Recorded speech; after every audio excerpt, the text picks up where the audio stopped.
The universe extends in all directions for distances that dwarf human comprehension. Galaxies cluster across billions of light years.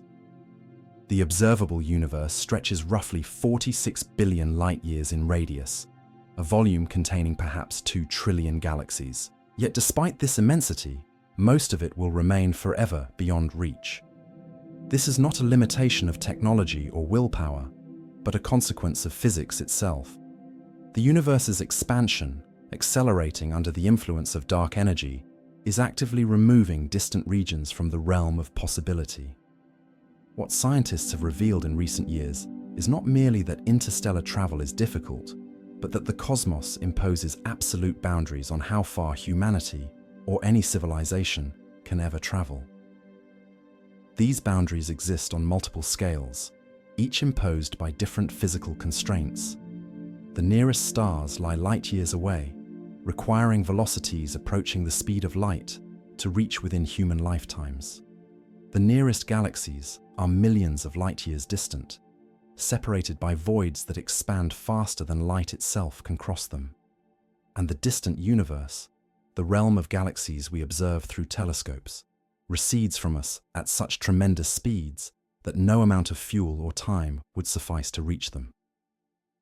Understanding these limits requires examining not just the engineering challenges of propulsion and life support, but the fundamental structure of spacetime and how cosmic expansion shapes the geography of the universe. The speed of light represents the first and most fundamental barrier. Einstein's special relativity, verified through countless experiments, establishes that nothing can accelerate to or beyond light speed. As objects approach this limit, their mass effectively increases, requiring ever greater energy for further acceleration. Reaching light speed would demand infinite energy, an impossibility that places an absolute cap on velocity. For interstellar travel, this constraint is severe. Even at light speed reaching the nearest star system, Alpha Centauri at 437 light-years distance, would require over 4 years. Most stars in our galaxy lie thousands of light-years away. The galactic center sits 27,000 light-years distant. At light speed, these are multi-millennium journeys. But achieving light speed is itself impossible for massive objects. Realistic maximum velocities for spacecraft, even with theoretical advanced propulsion systems, fall well below this limit. Current chemical rockets achieve velocities of tens of kilometers per second, sufficient to escape Earth's gravity, but representing only a tiny fraction of light speed, which is approximately 300,000 kilometers per second. Even proposed fusion-based propulsion might reach perhaps 10% of light speed under optimistic assumptions. At such velocities, reaching nearby stars becomes a multi-decade or multi-century proposition. The scale of the galaxy, let alone the wider universe, renders it effectively impenetrable within timeframes meaningful to human civilization. Time dilation, another consequence of relativity, offers a partial reprieve for travelers, but not for civilizations. As spacecraft approach significant fractions of light speed, time aboard the vessel slows relative to the stationary frame of reference. A crew traveling at 90% of light speed would experience time passing at roughly half the rate of observers on Earth. This means a journey that takes 100 years from Earth's perspective might feel like 50 years to the crew. At even higher velocities, this effect intensifies. At 99.9% of light speed, the discrepancy grows enormous, allowing crews to traverse vast distances while experiencing only modest subjective time. However, this does not solve the problem of distance. The destination remains the same number of light years away as measured by stationary observers. A journey to a galaxy 1 million light years distant would still take over 1 million years from the perspective of the launching civilization, even if the crew experienced far less time. This creates a profound disconnect. Travelers might reach distant stars within their lifetimes, but they would arrive in a future unimaginably remote from the civilization that sent them. Communication across such gulfs becomes meaningless. A radio signal from a ship 1,000 light years away takes 1,000 years to arrive. By the time a message reaches Earth, the civilization that receives it might bear no resemblance to the one that sent the ship. These temporal gulfs introduce a second kind of barrier, not of distance, but of continuity. Even if technology permitted travel at near-light speeds, the fragmentation of humanity across time would sever the connections that define civilization. Colonies separated by light years would evolve in isolation, culturally and potentially biologically diverging over centuries or millennia. The notion of a unified interstellar humanity becomes questionable when communication requires generations and travel requires lifetimes. Beyond the scale of individual stars and the galaxy itself lies a more absolute barrier imposed by cosmic expansion. The universe is not static. Space itself stretches, carrying distant galaxies away from us. This expansion is not motion through space, but the creation of new space between objects. At sufficient distances, this expansion occurs faster than light can travel through it. The boundary beyond which expansion outraces light defines the cosmic event horizon, a sphere beyond which events can never be observed or reached, no matter how long one waits or how fast one travels. This horizon currently sits at a distance of approximately 16 billion light-years. Galaxies beyond this boundary recede faster than light. Photons they emit struggle against the expansion of space, making progress toward us but never sufficient to overcome the stretching. These photons will travel forever without reaching Earth. Similarly, any spacecraft we launch towards such galaxies would find space expanding ahead of it faster than the ship could traverse it. The destination would recede faster than the ship approaches, like running on a treadmill that accelerates to stay ahead. No matter how long the journey continues, arrival becomes impossible. The situation worsens over time.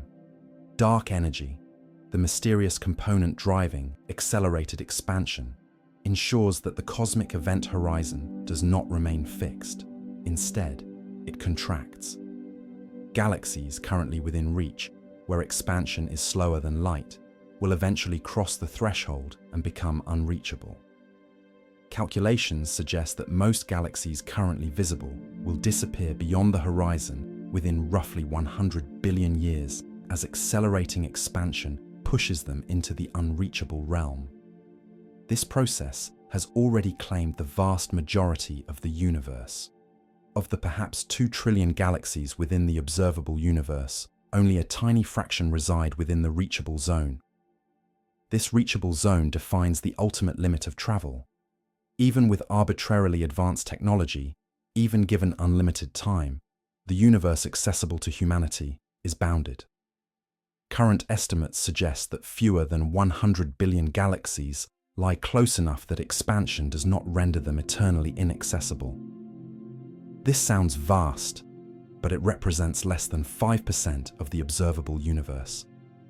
The remaining 95% exists in a realm where the geometry of spacetime itself forbids arrival. We can observe these regions, their light having been emitted long ago when they were closer, but we cannot visit them. Within this reachable zone, further constraints apply. The Milky Way and its immediate neighbors, the local group containing roughly 80 galaxies, are gravitationally bound. Their mutual attraction overcomes cosmic expansion, allowing travel between them in principle. Beyond the local group, expansion dominates. The nearest galaxy cluster, the Virgo cluster containing over 1,000 galaxies and lying roughly 50 million light-years away, recedes from us at approximately 1,200 kilometers per second due to expansion. While still technically within the reachable zone, reaching it would require not just matching its recession velocity, but exceeding it, a challenge compounded by the vast distance. The practical boundaries of travel therefore lie far closer than even the cosmic event horizon suggests. Engineering constraints, energy limitations, and biological factors restrict realistic missions to much smaller scales. Understanding how far humanity can truly travel requires examining these nested layers of limitation, from the immediate challenges of propulsion and survival, through the barriers imposed by relativity and time, to the ultimate walls erected by cosmic expansion and the structure of spacetime itself. Each layer narrows the accessible universe further, until what remains is a region far smaller than the visible cosmos suggests. What scientists have revealed is not that space travel is merely difficult, but that the universe is structured in a way that isolates civilizations. The distances between stars, the expansion of space, and the finite speed of light combine to create an architecture of separation. Humanity's future in space, no matter how advanced our descendants become, will unfold within boundaries defined not by choice, but by physics. The horizon we cannot cross is not distant in some vague sense. It is calculable, mappable, and absolute. And understanding where it lies is the first step in comprehending the true scale of our cosmic confinement. Every kilogram launched into space carries with it a burden of fuel. That fuel has mass, which requires additional fuel to accelerate. That additional fuel also has mass, demanding yet more fuel in a compounding spiral. This recursive problem is encoded in the Tsiolkovsky rocket equation, derived by Konstantin Tsiolkovsky in 1903. The equation reveals a harsh mathematical reality. The amount of propellant needed to achieve a given velocity increases exponentially with the desired speed. For missions beyond Earth orbit, this exponential relationship becomes the dominant constraint, imposing limits that no amount of engineering refinement can fully overcome. The rocket equation relates final velocity to the exhaust velocity of the propellant, and the ratio between the spacecraft's initial mass, including fuel, and its final mass after fuel is expended. Achieving high velocities requires either extremely high exhaust velocities or enormous mass ratios. Chemical rockets, which have powered all human spaceflight to date, produce exhaust velocities of roughly 3 to 4.5 kilometers per second. To reach even 1% of light speed, approximately 3,000 kilometers per second, using chemical propulsion would require a mass ratio so extreme that the spacecraft would need to be almost entirely fuel, with the payload representing an infinitesimally small fraction. Specific calculations illustrate the severity.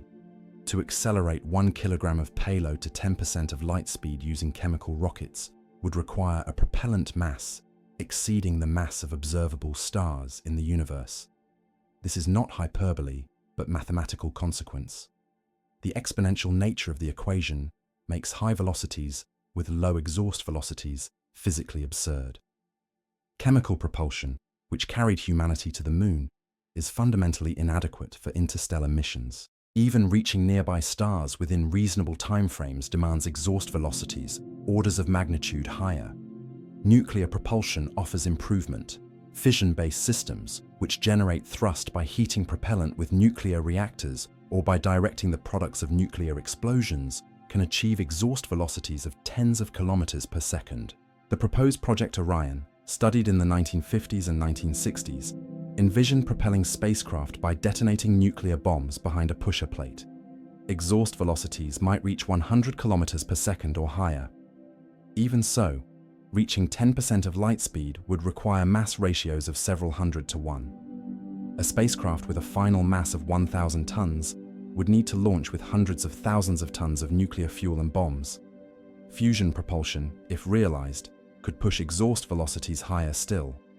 Fusion reactions, which power the sun by combining light atomic nuclei into heavier ones, release energy more efficiently than fission. Theoretical fusion rockets might achieve exhaust velocities approaching 1,000 kilometers per second, or even a few percent of light speed. At these velocities, the rocket equation becomes more forgiving. Reaching 10% of light speed might require mass ratios of 10 to 1 or 20 to 1, challenging but not absurd. A 1,000-ton spacecraft might need 10,000 to 20,000 tons of fusion fuel. However, fusion propulsion remains theoretical. Controlled fusion for energy generation has not yet been achieved on Earth, despite decades of research. Adapting fusion to propulsion introduces additional challenges, including directing the reaction products to generate thrust, managing extreme temperatures and radiation, and achieving the high densities and confinement times necessary for sustained reactions. Even if these obstacles are overcome, fusion propulsion does not eliminate the rocket equation's constraints. It mitigates them, but exponential growth in fuel requirements persists for higher velocities. Antimatter represents the theoretical pinnacle of propulsion efficiency. When matter and antimatter annihilate, they convert mass entirely into energy according to Einstein's E(mc)2. This process releases energy with 100% efficiency, far exceeding any chemical or nuclear reaction. Antimatter rockets could theoretically achieve exhaust velocities approaching the speed of light. The rocket equation, though still applicable, becomes much less punishing. Reaching a significant fraction of light speed might require mass ratios of only a few to 1. The obstacle is availability. Antimatter does not occur naturally in significant quantities. It must be produced through high-energy particle collisions in accelerators, a process that requires vastly more energy than the antimatter contains. Current production rates measure in nanograms per year. Scaling to the kilograms or tons needed for propulsion would require energy expenditures dwarfing global consumption, along with methods for storing antimatter, which annihilates on contact with ordinary matter. No practical storage solution exists for large quantities. Magnetic confinement can trap small amounts, but scaling to propulsion-relevant masses introduces engineering challenges that remain speculative. Beyond propulsion efficiency lies the problem of energy.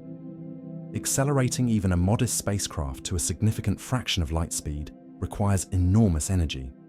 Kinetic energy scales with the square of velocity, meaning that doubling speed quadruples energy requirements. Reaching 10% of light speed with a 1,000-ton spacecraft demands energy equivalent to the total output of a large power plant running for years. Reaching 50% of light speed requires more than an order of magnitude more energy. The sources for such energy are unclear. Onboard power generation would add mass, worsening the rocket equation. External power, such as laser beaming from Earth or solar collectors, could bypass some fuel mass, but introduces other limitations. Deceleration compounds the problem. Accelerating to interstellar velocities is only half the journey. Slowing down upon arrival requires an equal expenditure of fuel and energy. Unless the mission is a flyby with no intention to stop, fuel for deceleration must be carried from the start, doubling the initial mass. Alternatively, deceleration could use external means, such as magnetic sails interacting with the destination star's stellar wind, or aerobraking in a planetary atmosphere if one exists. But these methods depend on environmental conditions that may not be favorable and introduce additional risks. One proposed solution is the generation ship, a massive vessel carrying a self-sustaining population across interstellar distances over many generations. By accepting travel times of centuries or millennia, required velocities drop, easing propulsion demands. A generation ship might cruise at 1% of light speed, making nearby stars reachable in centuries rather than decades. The rocket equation, while still constraining, becomes manageable with advanced nuclear or fusion propulsion. However, generation ships introduce new challenges. Maintaining a closed ecological system for centuries is unproven. Social and psychological stability across generations in isolated confinement is uncertain. Genetic diversity in small populations risks inbreeding and loss of adaptability. Another approach is the laser sail, a concept where spacecraft carry no fuel. Instead, they deploy large reflective sails and are accelerated by powerful laser beams fired from installations near Earth or in solar orbit. The laser provides continuous momentum transfer without requiring the spacecraft to carry propellant, evading the rocket equation entirely. Proposals such as Breakthrough Starshot envision tiny probes, weighing grams, accelerated to 20% of light speed by ground-based laser arrays. Such probes could reach Alpha Centauri in roughly 20 years. Laser sails, however, face limitations. They work best for lightweight payloads. Scaling to human-carrying vessels requires either impossibly powerful lasers or enormous sails. Deceleration at the destination is problematic, as no laser array exists there to slow the craft. Potential solutions include using the destination star's light to brake, but this requires immense sails and precise maneuvering. The sails must survive the journey undamaged, enduring micrometeorite impacts and the stresses of acceleration. And the laser arrays required are themselves enormous undertakings, potentially requiring energy outputs comparable to a significant fraction of global power consumption. The rocket equation's tyranny extends beyond propulsion to all aspects of mission design. Life support systems, shielding, navigation, and payload all have mass. Every kilogram of useful equipment demands additional kilograms of fuel. This creates pressure to minimize mass, but biological requirements impose flaws. Humans need food, water, oxygen, and waste processing. Radiation shielding requires mass to block high-energy particles. Communications equipment, scientific instruments, and computing systems all add weight. The tension between mission needs and mass constraints forces trade-offs that often reduce capability or extend timelines. Staging, the jettisoning of empty fuel tanks and spent propulsion systems, provides some relief. Multi-stage rockets improve mass ratios by discarding dead weight as it becomes unnecessary. Interstellar missions might employ similar strategies, dropping empty tanks or spent reactor modules. But staging introduces complexity and points of failure. Each separation mechanism is a potential malfunction site. And even with staging, fundamental limits remain. The final stage, carrying the payload to destination, still confronts the rocket equation's exponential demands. In situ resource utilization offers another partial solution. Rather than carrying all fuel from Earth, spacecraft might refuel at intermediate stops, harvesting water from asteroids, or extracting hydrogen from gas giants. This breaks the journey into segments, each with more favorable mass ratios. However, refueling infrastructure does not exist beyond Earth. Establishing it would require preliminary missions, themselves subject to the same constraints. The bootstrapping problem, building the infrastructure needed to enable larger missions, introduces delays measured in decades or centuries. The rocket equation is not merely an engineering challenge, it is a law of physics, as inviolable as gravity or thermodynamics. No technological advancement can repeal it. Improvements in exhaust velocity and mass efficiency can mitigate its effects, but the exponential relationship between velocity and fuel remains. For missions to nearby stars at sub-relativistic speeds, advanced propulsion might suffice. For journeys to distant stars or other galaxies, the equation imposes barriers that appear insurmountable without fundamentally new physics, such as warp drives or wormholes, which remain purely speculative. What the rocket equation reveals is that space is not merely empty, it is actively hostile to rapid transit. The distances involved are so vast, and the energy requirements so extreme, that even with optimistic projections of technological progress, the accessible volume of the universe remains limited. The nearest stars might eventually fall within reach. The galaxy as a whole, spanning 100,000 light-years, remains a formidable obstacle, and the universe beyond, with its millions and billions of light-years, stands almost certainly beyond the boundaries of physical travel. The tyranny of the rocket equation is the first practical barrier, and for most destinations, it is decisive. Space is not empty. Between stars, the vacuum teems with radiation, high-energy particles traveling at near-light speeds. These particles, primarily protons and atomic nuclei, stream from the sun in the solar wind and from distant cosmic sources in the form of galactic and extragalactic cosmic rays. Their energies span orders of magnitude, from modest to extreme, and their effects on biological tissue are cumulative and destructive. For human beings venturing beyond Earth's protective magnetosphere, radiation represents one of the most severe and least solvable challenges.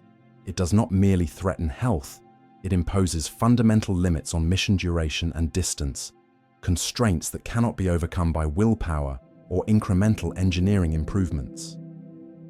Earth's magnetic field and atmosphere together provide extraordinary protection. The magnetosphere deflects charged particles, steering them away from the surface, or channeling them toward polar regions, where they create auroras. The atmosphere absorbs remaining radiation, ensuring that surface dwellers receive only minimal exposure from cosmic sources. In low Earth orbit, astronauts still enjoy partial protection from the magnetosphere, though they experience higher radiation doses than on the ground. Beyond low Earth orbit, protection vanishes. Interplanetary space, and especially interstellar space, offer no shielding. Travelers are exposed continuously. The types of radiation encountered vary. Solar particle events, eruptions from the sun that release bursts of energetic protons, pose acute risks. These events are unpredictable and intense. During a major solar storm, radiation doses can spike to levels that cause radiation sickness within hours. Without shielding, such exposure can be lethal. Even with warning systems, the time to seek shelter is limited, and shelter itself must be substantial. On the Moon or Mars, regolith can provide shielding, but in deep space, crews must rely on spacecraft mass. Galactic cosmic rays present a chronic threat. These particles, accelerated by supernova explosions and other high-energy astrophysical processes, pervade the galaxy. They are relativistic, traveling at significant fractions of light speed and deeply penetrating.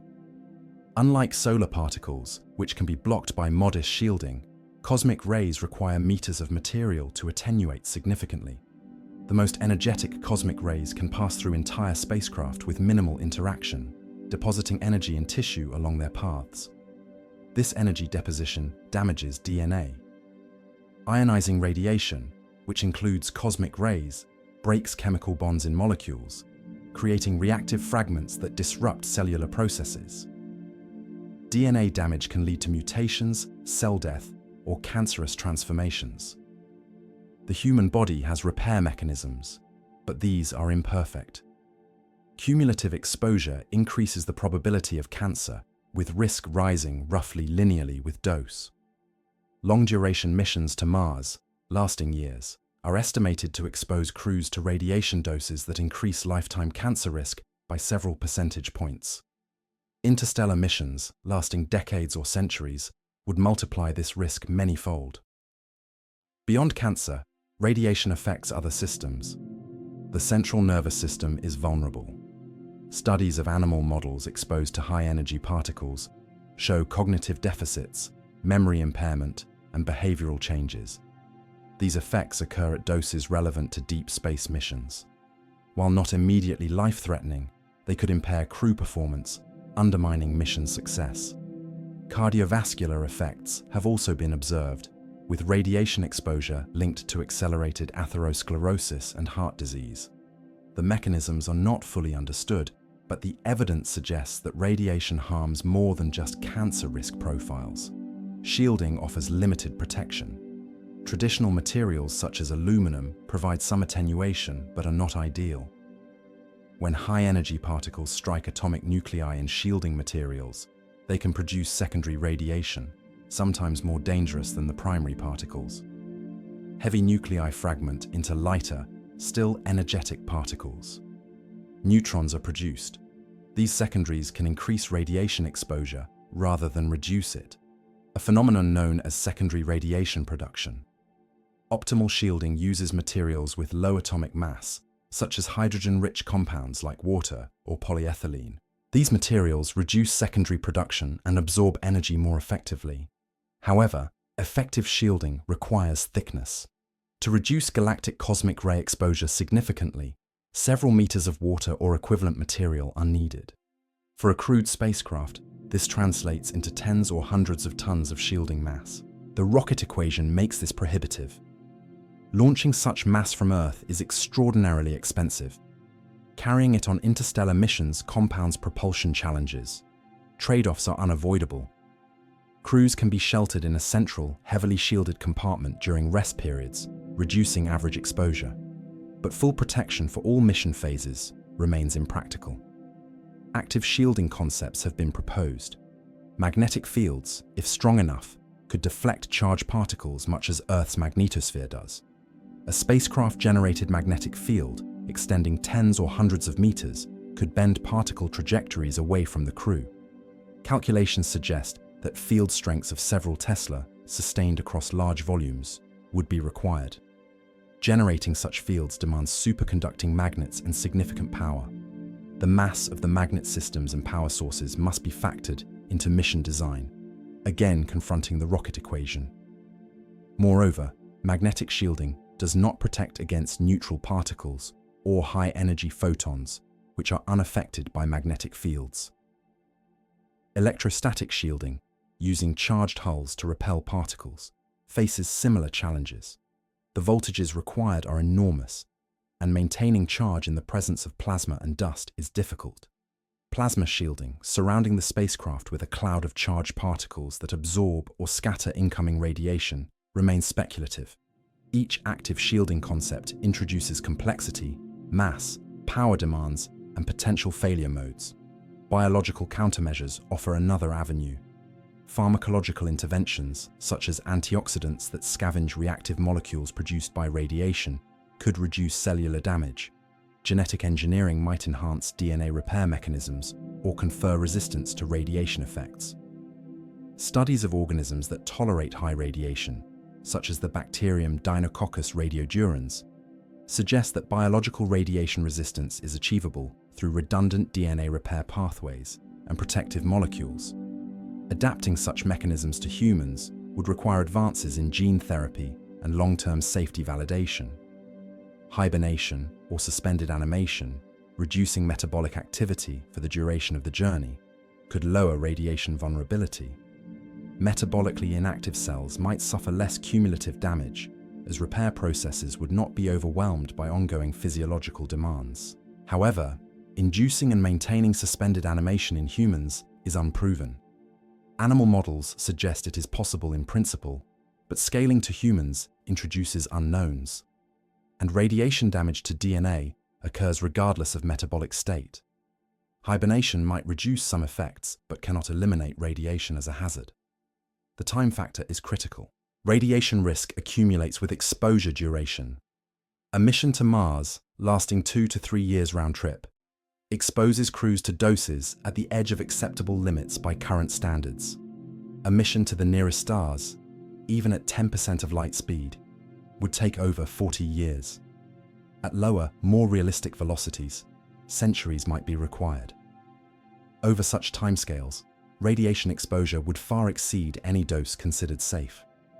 Without radical advances in shielding or biology, interstellar crews would face near-certain cancer and degenerative diseases. Generation ships, carrying populations across centuries, distribute radiation exposure across many individuals. Early generations might experience lower cumulative doses, while later generations, conceived and raised in the radiation environment, could face developmental effects.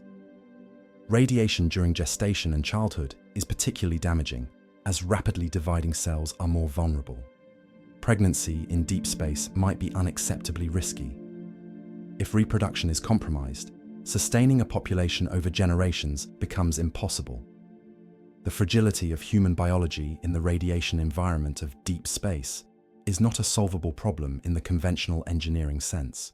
It is a fundamental mismatch between the environment and the organism. Humans evolved under Earth's protective layers, and our biology is tuned to those conditions. The interstellar medium, and even interplanetary space, represent environments for which we have no natural adaptations. Technological shielding can provide partial protection, but at costs in mass, complexity, and residual risk. Biological modification might eventually produce radiation-resistant humans, but this ventures into speculative territory with profound ethical implications. What radiation reveals is that the distances of space are not merely geometrical, they are biological. Every light-year traversed is also a period of exposure, a duration in which the body is assaulted by particles against which it has minimal defense. The nearest stars are not just years away in travel time. They are years of accumulated radiation damage. The galaxy, spanning 100,000 light-years, becomes not merely distant, but biologically unreachable unless humanity fundamentally alters itself or accepts levels of risk and harm that current ethics and medicine would deem unacceptable. Radiation does not forbid space travel outright, but it narrows the envelope of safety to missions of limited duration and distance, or it demands transformations of human biology that venture far beyond current capabilities. Sustaining human life requires a continuous flow of resources. Oxygen must be breathed, water consumed, food eaten. Waste products, carbon dioxide, urine, feces, must be processed and either recycled or discarded. On Earth, these cycles are managed by the biosphere, a vast interconnected system of organisms and geochemical processes that has maintained habitability for billions of years. In space, no such system exists. Spacecraft and habitats must replicate these functions artificially, and the difficulty of doing so increases with mission duration. For brief missions, stored supplies suffice. For journeys lasting years or decades, closed-loop life support becomes essential. For interstellar missions spanning generations, nothing short of a fully functional, self-sustaining ecology is required. Achieving this has proven far more difficult than early space-age optimism suggested. The basic requirements are quantifiable. An adult human consumes roughly 0.8 kilograms of oxygen per day and produces approximately the same mass of carbon dioxide. Water needs vary with activity, but average around 2 to 3 liters per day, including drinking, food preparation, and hygiene. Food requirements are roughly 2 kilograms per day dry mass. Over a year, a single individual requires hundreds of kilograms of consumables. For a crew of 10 on a 10-year mission, this translates into tens of thousands of kilograms, a mass burden that dominates spacecraft design. Recycling reduces these demands. The International Space Station operates life support systems that recycle water with high efficiency, reclaiming moisture from urine, sweat, and exhaled breath through filtration and distillation. Recovery rates exceed 90%, drastically reducing the need for resupply. Oxygen is partially recycled through electrolysis, splitting reclaimed water into hydrogen and oxygen. The oxygen is released into the cabin atmosphere. Hydrogen is either vented or used in Sabatier reactors that combine it with carbon dioxide to produce water and methane, closing the loop further. However, these systems are not perfect. Losses occur, filters clog and must be replaced, membranes degrade, mechanical failures require spare parts. Over time, even small inefficiencies compound. A 95% recycling efficiency sounds impressive, but it means 5% loss per cycle. Over months and years, this adds up to significant mass that must be replaced. For missions beyond resupply range, every gram lost is a gram that must have been carried from the start, again confronting the rocket equation. Food presents a more complex challenge. No practical food recycling system exists. Astronauts on the ISS consume pre-packaged meals shipped from Earth. For long-duration missions, this becomes untenable. Growing food in space is necessary. Plants offer a dual benefit. They produce oxygen through photosynthesis and provide edible biomass. In principle, a closed ecosystem could balance human respiration with plant photosynthesis, with plants consuming carbon dioxide and releasing oxygen, and humans doing the reverse. In practice, this balance is difficult to achieve.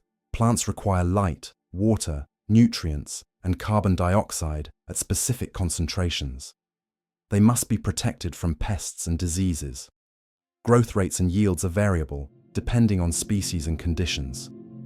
Achieving reliable food production in microgravity or partial gravity is unproven at scale. Experiments on the ISS have grown lettuce, radishes, and other crops, but these are small-scale demonstrations. Feeding a crew entirely from onboard agriculture would require substantial growing areas, lighting systems, and water recycling infrastructure. Lighting is a significant energy demand. Plants require specific wavelengths and intensities of light for optimal growth.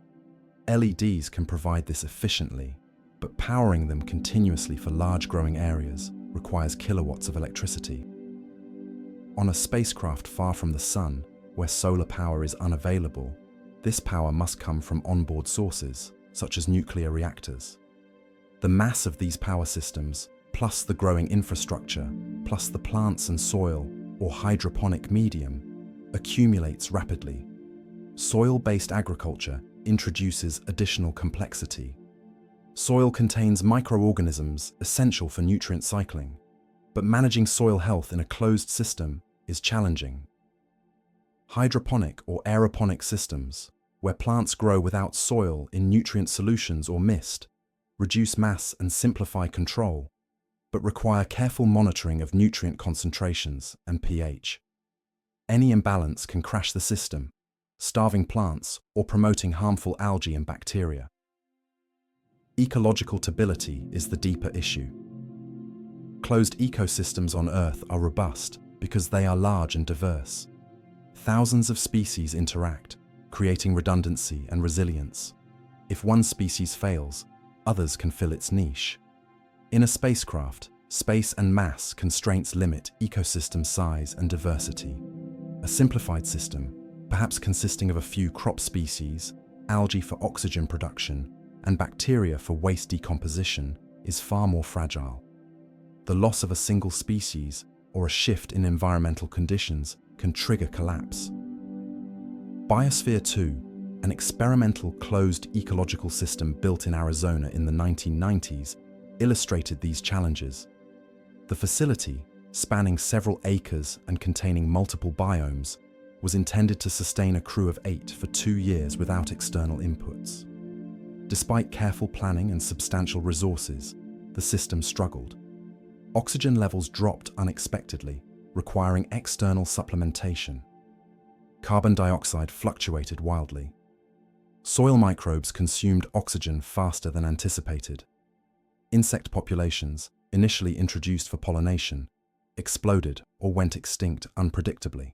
The crew experienced food shortages and internal conflicts. The experiment demonstrated that even with Earth's gravity, abundant space, and nearby technical support, maintaining a closed ecosystem is extraordinarily difficult. In space, the challenges multiply.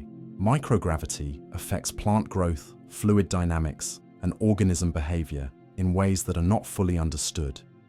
Experiments show that plants can grow in microgravity, but root systems and water distribution behave differently than on Earth. Without gravity to guide water movement, irrigation requires active systems. Air circulation is necessary to prevent carbon dioxide from accumulating in pockets around leaves. These technical complications, while solvable, add mass, power demands, and points of failure. Partial gravity, such as on Mars or the Moon, may simplify some issues, but introduces others. The effects of reduced gravity on long-term plant growth and human health are not well characterized. Centrifugal habitats, rotating to generate artificial gravity, could simulate Earth conditions but require massive structures and introduce engineering challenges related to rotation and structural stresses. Another consideration is genetic drift and species loss over multi-generational timescales. A generation ship carrying a closed ecosystem across centuries must maintain genetic diversity in all species, from crops to microbes. Small populations are vulnerable to inbreeding and loss of adaptability. Seed banks and frozen genetic material could preserve diversity, but managing and periodically refreshing the ecosystem requires expertise and resources. Any extinction event, whether due to disease, environmental shift, or accident, is permanent. There is no resupply from Earth. Psychological and social dimensions also intersect with life support. Humans require not just oxygen and food, but variety, flavor, and the psychological comfort of familiar foods. A diet of algae paste and hydroponically grown vegetables might sustain life, but could degrade morale over years.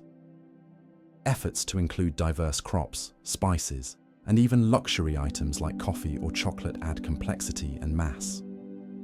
Balancing nutritional needs, psychological well-being, and system simplicity is a multi-dimensional optimization problem with no clear solution. Waste management extends beyond recycling. Human waste contains pathogens and must be sterilized or processed to prevent contamination. Solid waste, including non-recyclable materials, packaging, and worn-out equipment, accumulates. On the ISS, Trash is loaded into cargo vehicles and burned up in re-entry. On an interstellar mission, disposal options are limited. Ejecting waste into space removes mass from the system, which could affect propulsion and trajectory calculations. Storing waste on board adds to mass and volume demands. Some waste might be recycled into useful materials, but this requires processing infrastructure. The concept of closure itself is idealized. No system is perfectly closed. Even Earth is not entirely closed. It receives energy from the sun and radiates heat to space, and it slowly loses atmospheric hydrogen. A spacecraft closed system similarly requires external energy, typically solar or nuclear. The distinction is between closure in material cycles and openness to energy flows. Material closure is possible in principle, but achieving it with the reliability required for multi-decade or multi-century missions remains undemonstrated. The life support problem, therefore, is not a single technical challenge, but a web of interconnected systems, each with its own failure modes and dependencies. Recycling efficiency must be maximized. Biological systems must be stabilized and monitored. Redundancy must be built in, with backup systems for critical functions. Yet every redundant system adds mass, and mass constraints are relentless. The trade-off between reliability and mass defines much of life support engineering. For missions to nearby stars, even at optimistic velocities, journey times span decades. A crew of 10 might require a closed ecosystem capable of producing several tons of food per year, recycling hundreds of kilograms of water daily, and maintaining atmospheric composition within narrow tolerances. The infrastructure for this, agricultural zones, recycling plants, power systems, would dominate spacecraft mass. This ecosystem must function without failure or external intervention for the duration. A single catastrophic failure, a disease that wipes out a crop, a malfunction that crashes the oxygen cycle, could doom the mission. Generation ships face even greater demands. A population of hundreds or thousands, reproducing across generations, requires not just closed loops, but stable, expanding ecological systems. Birth rates must balance death rates. Genetic diversity must be maintained. Social structures must provide education, governance, and cultural continuity. The spacecraft becomes not just a vehicle, but a self-sustaining world, and the challenges shift from engineering to sociology, biology, and ethics. What the life support problem reveals is that interstellar travel is not merely a propulsion challenge. It is a problem of creating and maintaining life in an environment fundamentally hostile to it. The distances of space impose temporal burdens, and those burdens translate into requirements for self-sufficiency that have never been achieved. The fragility of biological and ecological systems, their sensitivity to perturbation, and their demand for stability imposes limits on mission duration and distance that are independent of propulsion. A spacecraft might reach distant stars if it could accelerate adequately, but keeping its crew alive for the journey remains an unsolved problem. The life support barrier, like radiation, is not absolute in a physical sense, but it represents a threshold of complexity and reliability that current understanding and technology cannot confidently cross. Einstein's theory of special relativity introduces effects that seem, at first glance, to offer a solution to the problem of interstellar distance. As a spacecraft approaches the speed of light, time aboard the vessel slows relative to the stationary reference frame. This time, dilation allows travelers to experience a journey subjectively shorter than the time elapsed in the outside universe. A trip to a star 100 light-years away, conducted at 99.9% of light speed, would take slightly over 100 years from Earth's perspective, but only a few years for the crew. This seems to make vast distances traversable within human lifetimes. However, the implications of time dilation introduce problems as severe as the ones it solves, problems that fundamentally alter what it means to travel and return. The mathematics of time dilation are precise. The Lorentz factor, which governs time dilation and length contraction, depends on velocity. At everyday speeds, the factor is negligibly different from 1. At 90% of light speed, it reaches approximately 2.3, meaning time passes more than twice as slowly for the traveler. At 99% of light speed, it exceeds 7. At 99.9%, it surpasses 22. At velocities asymptotically approaching light speed, the factor grows without bound, theoretically allowing arbitrarily long distances to be traversed in arbitrarily short subjective time. This creates a profound asymmetry.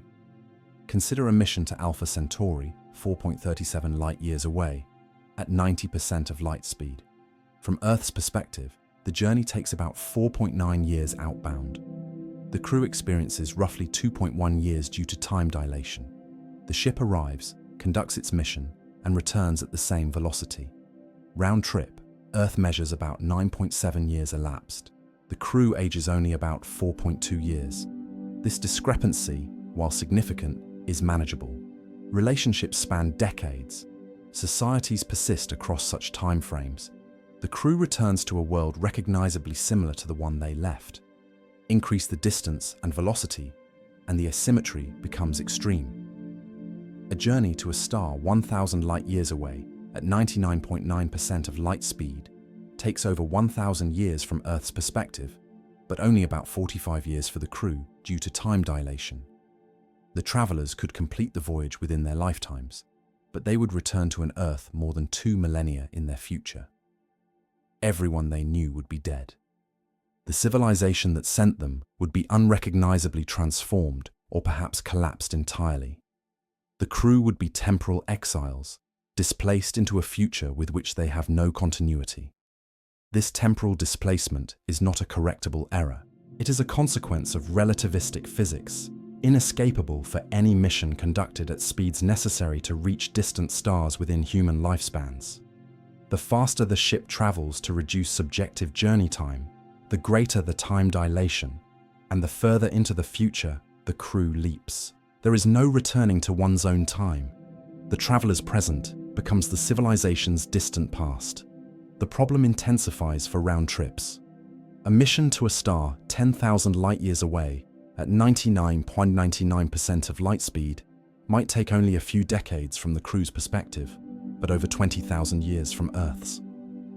The crew could explore multiple star systems across a subjective lifetime, while Earth spins through hundreds of generations.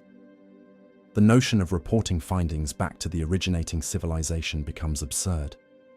By the time the ship returns, that civilization may not exist. The language may have evolved beyond mutual intelligibility. The technology may have advanced beyond recognition. The very purpose of the mission, defined by a culture 20,000 years gone, would be irrelevant. Communication across such gulfs is possible but distorted. Radio signals travel at light speed. A message from a ship 1,000 light-years away takes 1,000 years to arrive. If the ship is traveling near light speed toward or away from Earth, Doppler shifting alters the frequency of signals, requiring sophisticated decoding. More profoundly, the content of messages becomes asynchronous with the sender's experience. A crew member might send a message knowing it will not arrive for centuries, long after they are dead by their own reckoning. The response, if one is sent, will arrive after even longer delays. Dialogue becomes impossible. Only monologues across time remain. The psychological impact of such displacement is difficult to assess. Astronauts on the ISS report feelings of isolation, despite being only hours from Earth and in constant communication. A crew traveling for decades subjectively, knowing they are separating from their time by centuries or millennia objectively, would face isolation of an entirely different order. Counseling and psychological support, standard for current missions, become more complex when the support network itself is aging into obsolescence while the crew remains young. Family and social bonds cannot survive such displacement. A traveler, departing at age 30 and returning subjectively at age 50, would find that 2,000 years have passed on Earth. No descendants, no legacy, no continuity. The social contract, the assumption that individuals belong to a community that persists across generations, breaks down. The traveler becomes a ghost, a person from a past so remote that they might as well be from another world. This raises the question of whether such missions should be considered round trips at all. If return is effectively meaningless, missions become one-way by default, not due to technical limitations, but temporal ones. The crew's destination becomes their permanent home, not because they cannot physically return, but because the return offers nothing but alienation. In this sense, near-light speed interstellar missions are inherently colonization missions. The travelers sever ties with their origin and commit to building new societies wherever they arrive. The problem of return also affects mission planning and motivation. Who volunteers for a journey knowing they can never truly come home? The psychological profile required is unusual. Traditional explorers return to report their findings, to be celebrated, to integrate their experiences into the broader culture. Interstellar explorers at relativistic speeds cannot do this. Their findings, by the time they could be shared, would be ancient history. Their fame, if any, would be posthumous by millennia, enjoyed by a society that might view them as legendary figures rather than real people. Funding and societal commitment also strain under time dilation. A civilization launches a ship at enormous cost, knowing the crew will age slowly but the society will march forward rapidly. Decades pass, generations turn over, political priorities shift, economic conditions change. The mission, once a source of pride, becomes a historical footnote to people born centuries later. Maintaining communication infrastructure, monitoring signals, and preserving institutional memory over such spans is unprecedented. Earth-based civilizations have rarely maintained continuity for more than a few centuries. Expecting a society to sustain interest and support for a mission across millennia is optimistic. Time dilation also complicates sequential missions. If the first mission to a star takes 1,000 years from Earth's perspective, a second mission launched with improved technology decades later might arrive earlier due to higher velocity and greater time dilation. Crews could overtake their predecessors, arriving to find that the first mission has not yet completed its journey. This temporal reordering creates logistical confusion and potential conflicts over priority and territory. Another consequence involves cultural and technological evolution. A ship launched in 2100 at 90% of light speed would return to an Earth of 2120 from the crew's perspective, but 2200 or later from Earth's. The technology aboard the ship, cutting edge in 2100, would be antiquated by 2200. The crew, trained in 2100 knowledge and skills, would be hopelessly outdated. This might not matter if the mission is one way, but it underscores the disconnect between the traveler's frozen moment and the civilization's ongoing progress. There is also the issue of simultaneity. In special relativity, simultaneity is relative. Events that appear simultaneous in one reference frame occur at different times in another. For a ship traveling at relativistic speeds, the concept of now on Earth is ambiguous. From the ship's frame, Earth's present is a moving target, shifting depending on the ship's velocity and direction. This relativistic loss of common temporal reference further alienates the crew from their origin. Time dilation offers the tantalizing possibility of reaching distant stars within human lifespans, but it does so at the cost of severing the traveler from their time and community. It transforms exploration into exile. The faster one travels, the more profound the exile. At the extremes required to cross galactic distances, time dilation becomes a barrier as impenetrable as distance itself. The traveler might survive the journey, but they lose everything that gave the journey meaning within their original context. What time dilation reveals is that the problem of interstellar travel is not just spatial, but temporal. The universe's size is not merely in light years, but in the irreconcilable difference between the traveler's clock and the civilization's calendar. This temporal gulf, a direct consequence of relativity, ensures that even if technology permits rapid physical transit, the human and social costs may remain prohibitive. The space between stars is not empty. It is a dilute but pervasive medium of gas, dust, and high-energy particles. At typical densities, perhaps 1 atom per cubic centimeter in the interstellar medium, and even lower in the intergalactic voids, this seems inconsequential. However, at relativistic velocities, even sparse matter becomes a hazard. A spacecraft traveling at a significant fraction of light speed collides with interstellar particles at energies comparable to particle accelerator beams. Each impact releases energy, erodes surfaces, and generates radiation. Over long journeys, cumulative damage can degrade systems and endanger crews. Understanding and mitigating these hazards is essential for any realistic assessment of interstellar travel. At low velocities, interstellar dust and gas pose negligible risk. Current spacecraft, traveling at tens of kilometers per second, occasionally encounter micrometeoroids, tiny grains that can pit solar panels or puncture thin structures. Shielding, either through multiple layers or sacrificial outer surfaces, provides adequate protection. But velocity transforms the threat. Kinetic energy scales with the square of velocity. A particle with negligible energy at 10 kilometers per second becomes a destructive projectile at 10,000 kilometers per second, which is only about 3% of light speed. At 10% of light speed, approximately 30,000 kilometers per second, even a grain of dust carries enormous kinetic energy. A particle with the mass of a grain of sand, roughly 1 milligram, impacts with energy equivalent to several kilograms of TNT. Such an impact would vaporize the particle and a portion of the spacecraft, creating a crater and shockwave. Larger particles, pebbles or larger, would be catastrophic. A centimeter-sized object hitting at 10% of light speed would release energy comparable to a nuclear bomb, potentially destroying the ship entirely. The frequency of such collisions depends on the density of the interstellar medium and the spacecraft's cross-sectional area. In typical regions, dust grains large enough to cause catastrophic damage are rare, with spacings of billions of kilometers. The probability of hitting one on a journey to the nearest stars is low but not negligible. Over longer journeys, or through denser regions such as molecular clouds, the risk increases.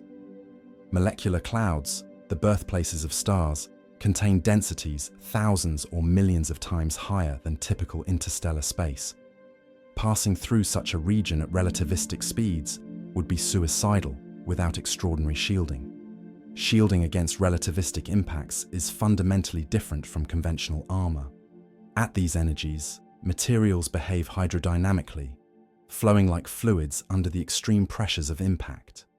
Vaporized particles expand as plasma, releasing intense radiation and generating shockwaves that propagate through the spacecraft. Multi-layered shielding, with sacrificial outer layers to absorb and dissipate impact energy, is necessary.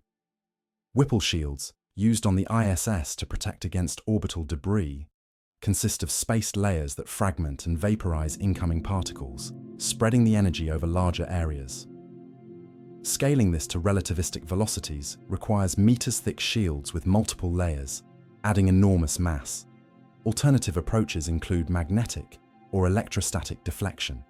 A strong magnetic field extending ahead of the spacecraft could deflect charged particles, reducing collisions. Interstellar gas is largely ionized, making it susceptible to electromagnetic forces. However, the fields required are immense, and dust grains, which are neutral or weakly charged, would not be deflected. Electrostatic fields could repel charged particles, but maintaining such fields at the necessary strength over large volumes demands power and creates engineering challenges. Another concept is the plasma shield, a cloud of ionized gas surrounding the spacecraft. Incoming particles would collide with the plasma, losing energy before reaching the ship. The plasma would need to be continuously replenished, as it would be swept away by interactions. Generating and maintaining a plasma shield adds complexity and mass. Moreover, the shield itself becomes a source of drag. At relativistic speeds, even the thin interstellar medium exerts measurable drag on a spacecraft.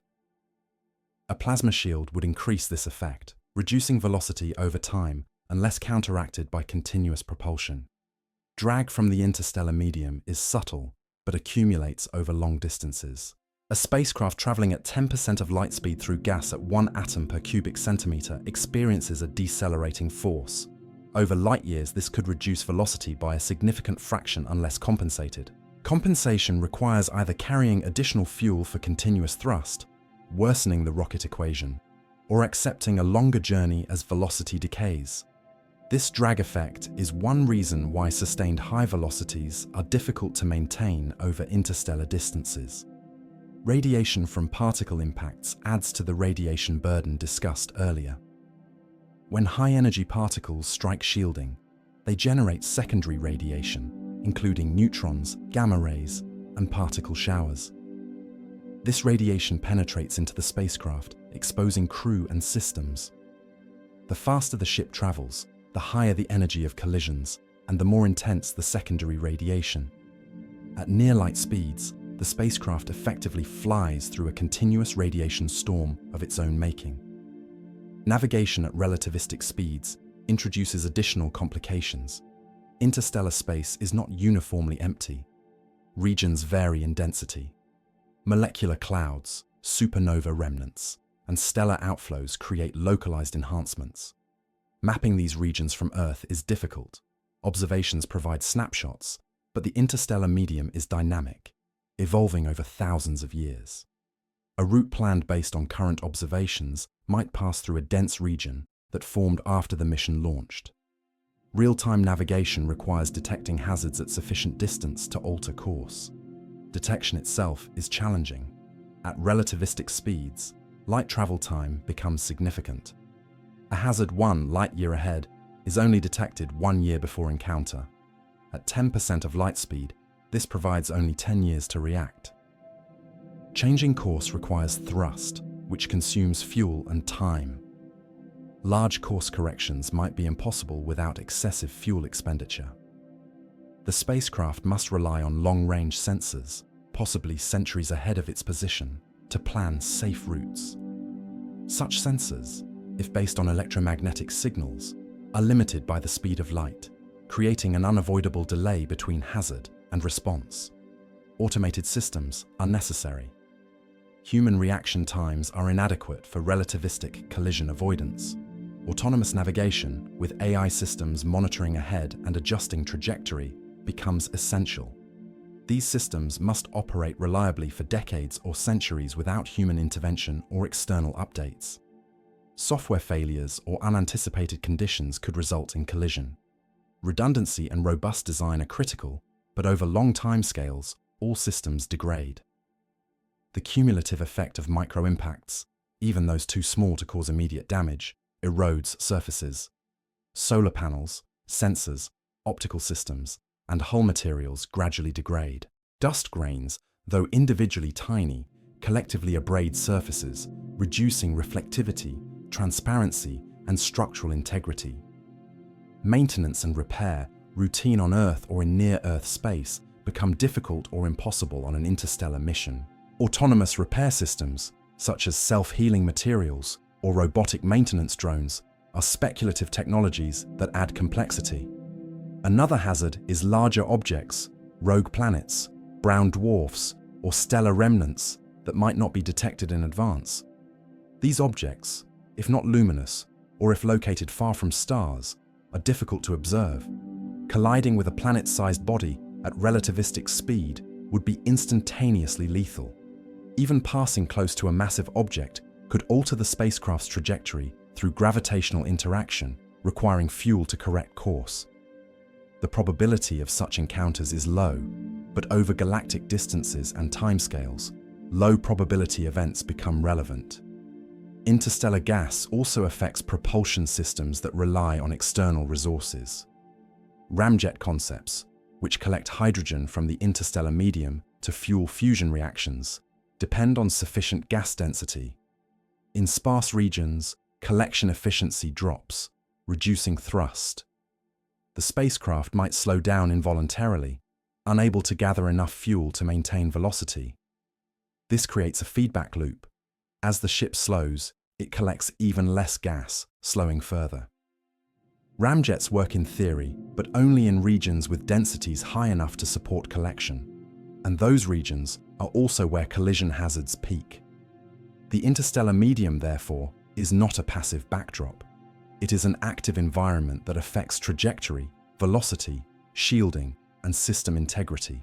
At the velocities required for interstellar travel, it transforms from an inconsequential vacuum into a hazardous obstacle course.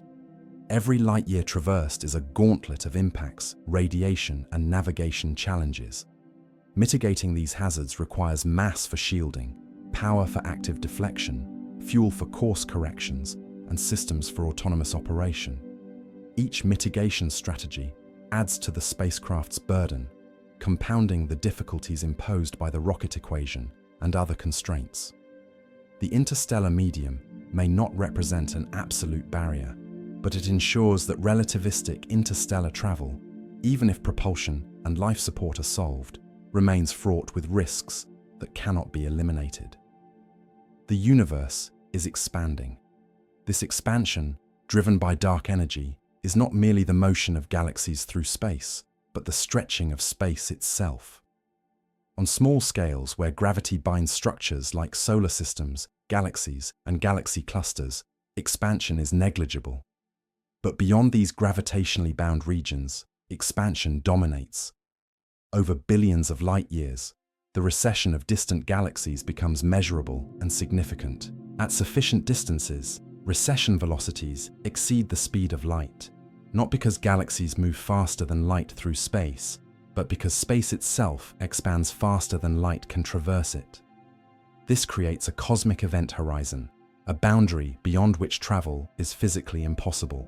Understanding this horizon and its implications is essential for assessing the ultimate limits on how far humanity can travel.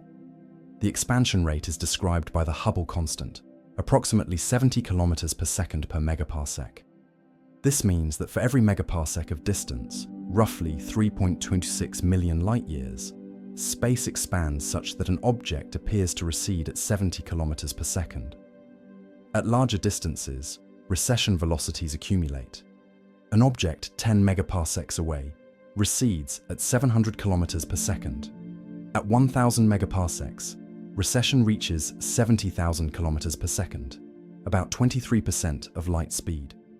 At distances exceeding roughly 4,300 megaparsecs, about 14 billion light-years, recession velocities surpass the speed of light. This does not violate relativity. Special relativity forbids objects from moving faster than light through space, but it does not constrain the expansion of space itself.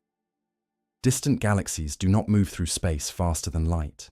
Space between them and us grows faster than light can cross it. Photons emitted by such galaxies travel toward us at light speed, but the space they traverse expands faster than they advance. These photons make progress, but not enough. They never reach us. The light is stretched, redshifted infinitely, and the galaxy fades from view. The cosmic event horizon is the boundary where recession equals light speed. Currently, this horizon lies at roughly 16 billion light-years, though the exact value depends on cosmological parameters. Objects beyond this distance are receding faster than light and are thus unreachable. No spacecraft, regardless of propulsion, can reach them. Even traveling at light speed, which is impossible for massive objects, a ship would find the destination receding faster than it could approach. The gap would widen perpetually. This is not a temporary condition. Acceleration driven by dark energy ensures that the horizon does not recede. Instead, it advances. Galaxies currently within reach will eventually cross the horizon and become unreachable. Dark energy, the mysterious component comprising roughly 68% of the universe's energy density, drives this acceleration. Unlike matter and radiation, which dilute as the universe expands, dark energy maintains constant density or even increases. This causes the expansion rate to accelerate over time. Observations of distant supernovae in the 1990s revealed this acceleration, a discovery that earned the Nobel Prize. Projections based on current dark energy models suggest that expansion will continue accelerating indefinitely. The consequences for travel are profound. The observable universe, the region from which light has had time to reach us, contains roughly 2 trillion galaxies. But the reachable universe, The region where expansion does not preclude travel is far smaller. Estimates suggest that only a tiny fraction of the observable universe, perhaps less than 3%, lies within the cosmic event horizon. The rest is forever out of reach. This fraction will shrink over time as expansion continues. Galaxies currently reachable will drift beyond the horizon, disappearing from the accessible universe. Within the local group, the gravitationally bound collection of galaxies, including the Milky Way, Andromeda, and about 80 smaller galaxies, expansion has no effect. Mutual gravity overcomes expansion, holding the group together. Traveling within the local group is limited by propulsion, distance, and time, but not by cosmic expansion. The local group spans several million light-years in diameter. At relativistic speeds, crossing it is theoretically possible, though practically daunting. Beyond the local group, expansion becomes relevant. The nearest galaxy cluster, the Virgo cluster, lies roughly 50 million light-years away and recedes at about 1/200 kilometers per second due to expansion. This recession must be overcome in addition to traversing the static distance. A spacecraft would need to travel faster than 1/200 kilometers per second just to close the gap, and faster still to actually reach Virgo in finite time. At 10% of light speed, approximately 30,000 kilometers per second, overcoming Virgo's recession is manageable, but the journey would still take hundreds of millions of years from Earth's perspective.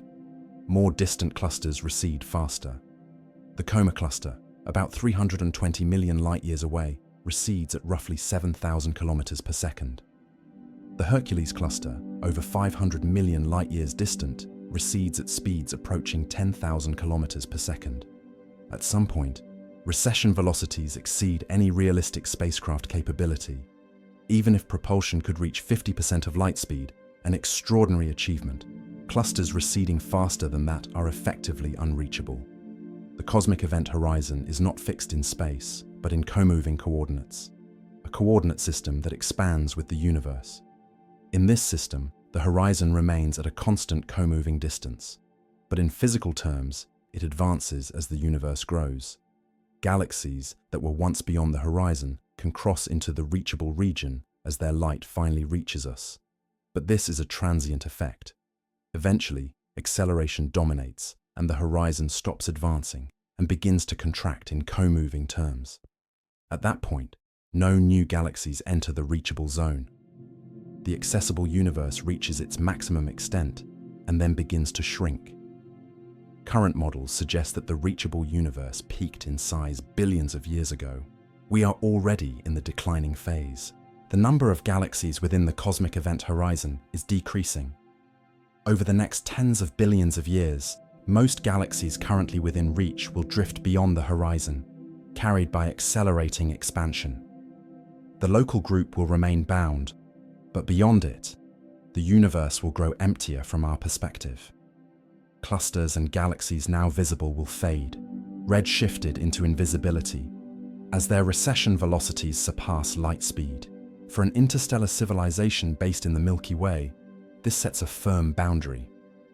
Travel beyond the local group, while difficult, might be possible to nearby clusters with sufficiently advanced propulsion. But the Virgo supercluster, spanning over 100 million light-years, represents a practical limit. Reaching its far side would require journeys of hundreds of millions of years, even at relativistic speeds, and many regions within it are already receding too quickly to catch. Beyond Virgo, the accessible volume drops sharply. Superclusters and galaxy filaments at billions of light-years are unreachable. Intergalactic voids, the vast empty regions between galaxy clusters, expand even faster. Voids can span hundreds of millions of light-years. Crossing such a void requires not just traversing the distance, but doing so against the expansion of the void itself. A spacecraft entering a void finds the exit receding as space expands behind and ahead of it. Only by traveling faster than the void's expansion can progress be made. In many cases, this is impossible. The ultimate fate of the universe under accelerating expansion is isolation. Over trillions of years, galaxy groups drift apart, losing contact. The night sky empties as distant galaxies recede beyond the horizon.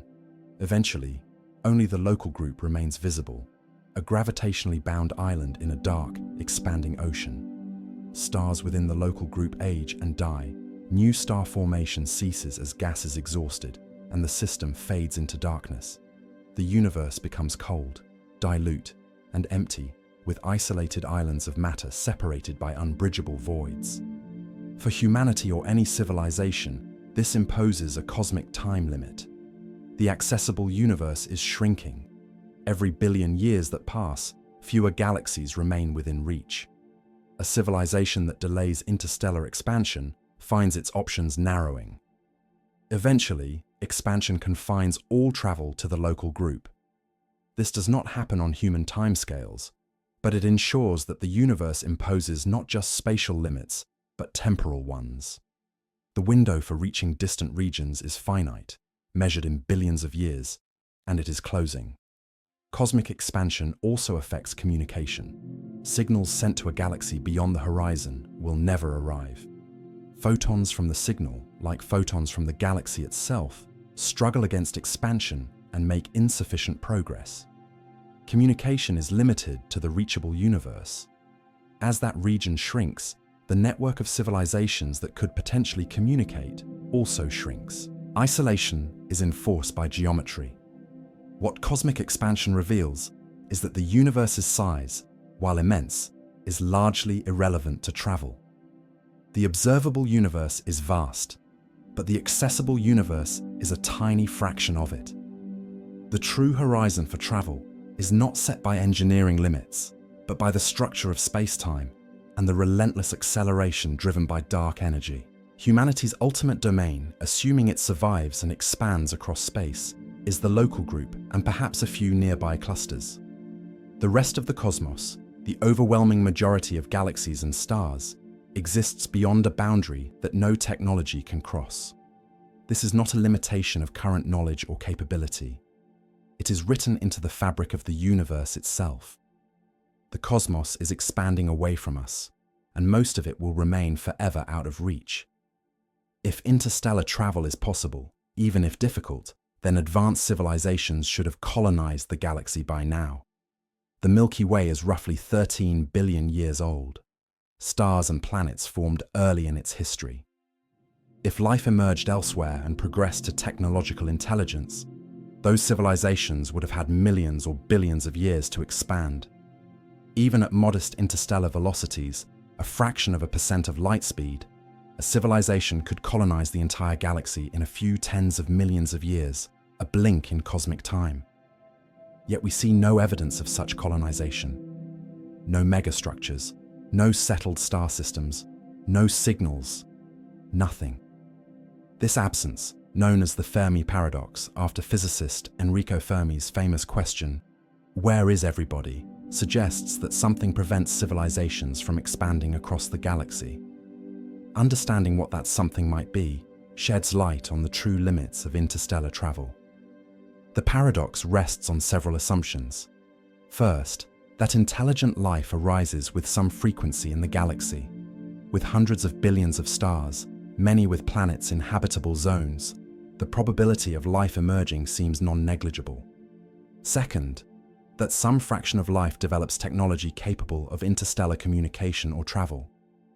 Humanity reached this threshold in less than 100,000 years from the emergence of modern Homo sapiens, suggesting it is not an insurmountable barrier. Third, that civilizations, once capable, have motivations to expand, whether driven by curiosity, resource needs, or survival instincts. Fourth, that the time required to colonize the galaxy is short relative to its age, making the absence of colonization surprising. If these assumptions hold, the galaxy should be teeming with civilizations or at least their artifacts. Yet searches for extraterrestrial intelligence, conducted since the 1960s, have found nothing. Radio telescopes have scanned thousands of stars for artificial signals. Optical searches have looked for pulsed laser transmissions. Surveys have sought infrared signatures of megastructures that might surround stars, capturing their energy. All have come up empty. The galaxy appears silent. Several categories of explanation have been proposed. One is that intelligent life is extraordinarily rare. Perhaps the emergence of life itself is unlikely, or the transition from simple to complex life is a bottleneck, or the evolution of intelligence and technology is an improbable fluke. If civilizations are sparse, separated by tens of thousands of light years or more, they might never encounter each other. The galaxy could harbor a handful of civilizations that remain isolated by sheer distance. Another explanation is that civilizations do not last long. Technological societies might self-destruct through war, environmental collapse, or other catastrophes before achieving interstellar capability. If the lifespan of a technological civilization is only a few centuries, the probability of two overlapping in time and space drops precipitously. The galaxy might have hosted many civilizations, but they flickered briefly and vanished, leaving no trace. A third possibility is that interstellar travel is more difficult than optimistic projections suggest. The barriers discussed in previous chapters, propulsion, life support, radiation, time dilation, navigation hazards, might prove insurmountable for most or all civilizations. If no one can reliably colonize other stars, the galaxy remains uncolonized. This explanation shifts the question from "where is everybody?" to "why can't anybody travel?" and the preceding analysis provides potential answers. Economic and sociological factors also play a role. Interstellar colonization requires enormous resources and yields uncertain benefits. A civilization might calculate that the costs outweigh the gains, especially if resources within its home system suffice. Expansion might be culturally unappealing. A species might prioritize inward development, virtual realities, or post-biological existence over physical exploration. Without a strong drive to expand, civilizations remain local. The zoo hypothesis suggests that advanced civilizations exist, but deliberately avoid contact, perhaps to allow younger species like humanity to develop without interference.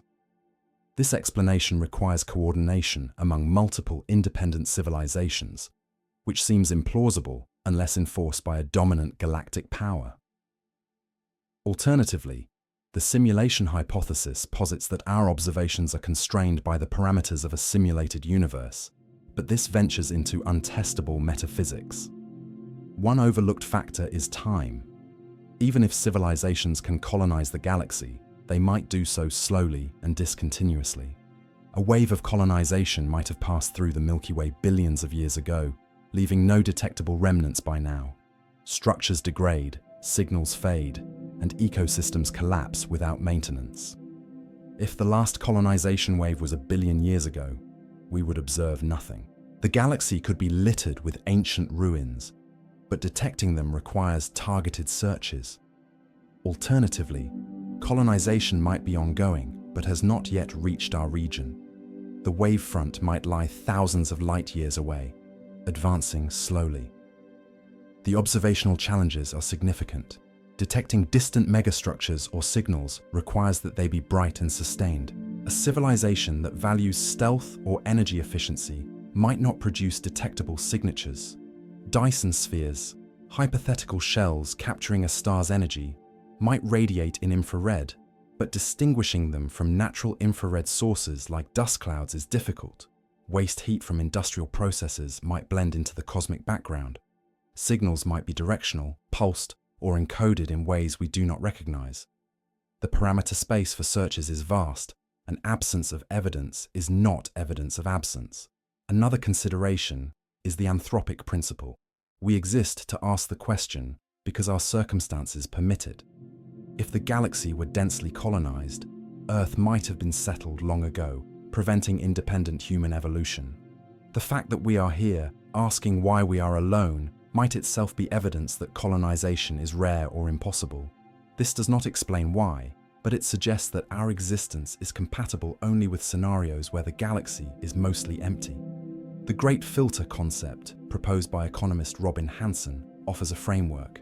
If intelligent, spacefaring civilizations are rare, there must be at least one extremely difficult step in the progression from lifeless matter to galactic colonization. This filter could lie in our past, such as the origin of life or the evolution of intelligence, or in our future, such as the development of sustainable interstellar travel or survival through technological adolescence. If the filter is behind us, humanity is rare but has a chance at expansion. If the filter lies ahead, we are likely to fail, as others have before us.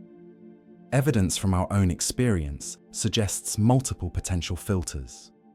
Life emerged on Earth relatively quickly after the planet cooled, within a few 100 million years, suggesting that abiogenesis might not be a severe filter. But the transition to complex life took over 2 billion years, hinting at a significant bottleneck.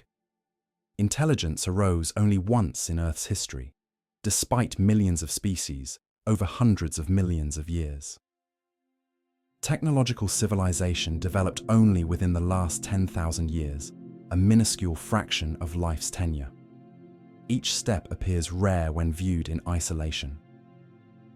The filters ahead are speculative but plausible. Nuclear war, engineered pandemics, climate catastrophe, artificial intelligence misalignment, or resource depletion could end technological civilizations before they spread beyond their home systems. Even if these immediate threats are navigated, the challenges of interstellar travel, as detailed in earlier sections, might prove insurmountable. The Great Filter might simply be the rocket equation combined with biological fragility in space. Another possibility is convergence on post-biological existence. Advanced civilizations might upload themselves into artificial substrates, abandoning physical exploration for computational existence. A civilization living in virtual environments has no need to colonize stars. It might exist within a single solar system, extracting minimal energy and producing no detectable signals. From the outside, such a civilization would be invisible, indistinguishable from a lifeless system. The galaxy could be filled with quietly computing minds, none expanding because none need to. The Fermi paradox also intersects with the concept of grabby civilizations, those that expand rapidly and aggressively, claiming territory before competitors. If such civilizations exist, their expansion fronts should be observable as boundaries where settled regions meet unsettled space. We observe no such boundaries, suggesting either that grabby civilizations are rare or that we reside in a region not yet reached. Models suggest that if grabby civilizations appear at random times and locations throughout the galaxy, the average spacing between them should be such that we would expect to encounter evidence soon on cosmic timescales within millions of years. Our current isolation might be a temporary condition. Alternatively, civilizations might expand but remain localized. The vast majority of stars are in dense clusters or the galactic bulge, regions where stars are closer together and interstellar travel more feasible. Our Sun resides in the galactic suburbs, in a sparse region where stars are separated by light years. Civilizations might colonize dense regions first, leaving sparse areas like ours for later or never. This would create an uneven distribution, with colonization concentrated in regions we cannot easily observe. The silence of the galaxy, therefore, does not yield a single interpretation. It is compatible with multiple scenarios, from the rarity of life to the impossibility of travel to deliberate invisibility. What it does suggest is that whatever prevents us from encountering other civilizations is a powerful and consistent factor. If travel were easy, the galaxy would be colonized. It is not. This implies that the barriers are real, affecting all potential travelers, not just humanity. For humanity's prospects, the Fermi paradox is sobering. If others have not colonized the galaxy despite eons of opportunity, what makes us think we can? The silence is not proof of impossibility, but it is evidence that the challenges are severe. The limits on travel discussed throughout this analysis are not merely theoretical obstacles to be overcome with sufficient ingenuity and resources. They might represent insurmountable barriers encoded in physics, biology, and the structure of the cosmos. The Fermi paradox does not tell us where the boundary lies, but it suggests that such a boundary exists and that it has constrained every civilization, if any, that has ever attempted to cross it. If conventional crude interstellar missions face barriers that appear insurmountable, alternative approaches might circumvent some limitations. Rather than sending biological humans at near-light speeds, civilizations might opt for generation ships traveling at modest velocities, digital consciousnesses transferred into computational substrates, or tiny autonomous probes dispatched in vast numbers. Each approach trades certain problems for others, and none escapes all constraints. Examining these alternatives reveals different facets of the travel problem and clarifies which limits are absolute and which are contingent on the method of travel. Generation ships envision large vessels carrying populations of hundreds or thousands across interstellar distances over multiple generations. By accepting journey times of centuries or millennia, required velocities drop to a few % of light speed or less, easing propulsion demands. Nuclear pulse propulsion or fusion drives might suffice. The rocket equation, while still constraining, becomes manageable. A generation ship does not need to decelerate upon arrival if the destination offers resources for braking, such as stellar wind or atmospheres, or if the ship is designed to remain in space, establishing orbital habitats rather than landing. The primary challenge shifts from propulsion to sustaining a viable population across deep time. The ship must function as a closed ecological system, as discussed earlier, with near-perfect recycling and robust food production. Social stability becomes critical. Generations born aboard the ship must maintain the mission's purpose, despite having no personal connection to the origin or destination. Psychological studies of isolated communities suggest risks of conflict, cultural drift, and loss of cohesion. Governance structures must balance authority with flexibility, maintaining order without oppression across centuries. Genetic diversity is another concern. A founding population of a few hundred individuals risks inbreeding and genetic bottlenecks. Genetic engineering or stored embryos could supplement diversity, but this introduces ethical and technical complexities. Disease outbreaks, if they occur, could devastate small populations with no external medical support. Redundancy in critical skills and knowledge is essential, but over generations, specialization can erode redundancy. If the last engineer dies without adequately training a successor, expertise is lost. Technological stagnation or regression is a risk. A generation ship must maintain not only life support, but also navigation, communication, and repair systems. Parts wear out, software becomes outdated. Without the industrial base of a planet, manufacturing replacement components is difficult. 3D printing and material recycling can help, but they require feedstocks and energy.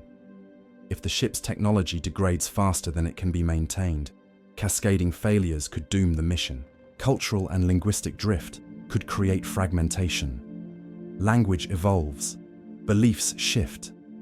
After centuries, the descendants might speak a dialect incomprehensible to the original launchers, practice unfamiliar customs, and hold values divergent from the mission's founding principles. This is not necessarily catastrophic, but it complicates the notion of continuity. Is the arriving population the same civilization that departed, or a new one entirely? Despite these challenges, generation ships remain a plausible approach for nearby stars. A journey to Alpha Centauri at 5% of light speed takes roughly 90 years within a single human lifetime. A well-designed ship might complete the journey before major social or technical breakdowns occur. For more distant stars, requiring centuries or millennia, the challenges multiply. The longer the journey, the more opportunities for failure. Yet generation ships are not bound by time dilation disconnects. The arriving population, though separated from the launching civilization by time, evolves continuously within the ship's culture. There is no temporal leap, only gradual change. Mind uploading, the transfer of human consciousness into digital form, offers a radically different approach. If consciousness can be replicated or transferred into computational substrates, biological limitations evaporate. Digital minds do not require oxygen, food, or protection from radiation. They can be paused during transit, eliminating psychological burdens of long journeys. Computational hardware is far more compact and durable than biological life support systems, reducing mass. A spacecraft carrying millions of uploaded minds could be smaller and lighter than a single crewed ship. However, mind uploading confronts formidable obstacles. Consciousness is not understood well enough to confidently claim it can be digitized. Current neuroscience maps brain structures and neural activity, but the relationship between physical processes and subjective experience remains mysterious. Uploading might produce a functional duplicate that behaves like the original, but lacks consciousness, a philosophical zombie. Alternatively, the upload might be conscious, but divergent, a copy rather than a continuation of the original. Questions of identity, continuity, and the ethics of creating or terminating digital minds are unresolved. Even if uploading is achievable, the resulting digital beings face their own constraints. Computational hardware requires power. Solar power is unavailable in deep interstellar space.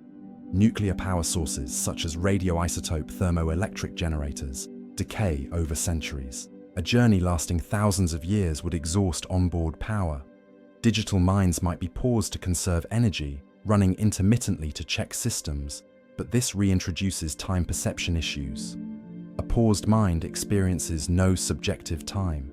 From the mind's perspective, the journey is instantaneous, but from the external perspective, millennia pass. Digital substrates are also vulnerable to cosmic radiation, which can flip bits in memory and processors, corrupting data. Error-correcting codes and redundancy can mitigate this, but over long durations, cumulative radiation damage could degrade the substrate, causing malfunction or data loss. Without the self-repair mechanisms of biological cells, digital systems depend on fault-tolerant design and redundancy, adding complexity and mass. Another consideration is isolation. A digital mind, even if conscious, experiences reality through sensors and interfaces. An interstellar journey offers little sensory input. The ship might travel through empty space for centuries with no external stimuli. Even with virtual environments to provide simulated experience, the disconnection from physical reality could have psychological effects. Digital minds might diverge unpredictably, developing pathologies that have no biological analog. Testing such systems over the required timescales is impossible before commitment. Probe-based exploration sidesteps many biological and psychological issues. Small, autonomous spacecraft, possibly nanoscale, could be launched in large numbers at high velocities. Laser sail concepts, like Breakthrough Starshot, envision gram-scale probes accelerated to 20% of light speed by ground-based lasers. At such velocities, Alpha Centauri is reachable in 20 years. Probes equipped with cameras, sensors, and communication systems could transmit data back to Earth, providing reconnaissance without risking human lives. The limitations are scope and capability. Tiny probes carry minimal equipment. Data transmission across light years requires either high power or large antennas, both difficult to miniaturize. A gram-scale probe transmitting from Alpha Centauri might produce signals so faint that detection on Earth requires enormous receiving arrays. The information returned would be limited, snapshots and measurements rather than detailed exploration or interaction. Probes cannot colonize. They can observe and report, but establishing human presence requires either following up with crewed missions or sending self-replicating probes that construct infrastructure. Self-replicating probes, von Neumann probes, are theoretical machines capable of mining resources, building copies of themselves, and spreading autonomously. A single probe reaching a star system could produce thousands of copies, which then disperse to nearby systems, repeating the process. Exponential growth could colonize the galaxy in a few million years, even at modest speeds.